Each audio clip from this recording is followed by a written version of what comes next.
With all the toolbars in DesignShop, you may want to customize your workspace, and DesignShop totally allows that. You can click on any of the vertical bars by a toolbar and move them anywhere you would like, including onto another screen. One thing that you may not want to do is click on close, in which case you may feel like you've lost your toolbar, but you can get that back. It's very easy. The easiest way to do it is to right click on the blank area that it just was and find the toolbar that you're missing.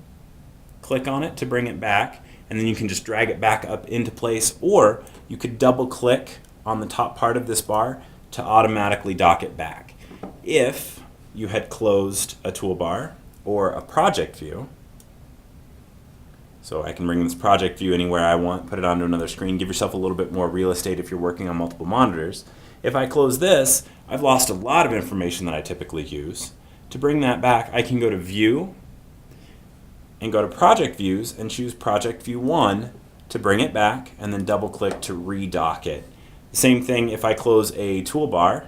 So if I close this toolbar here, close, I can go to View and go to Toolbars and bring that toolbar back and double click on it.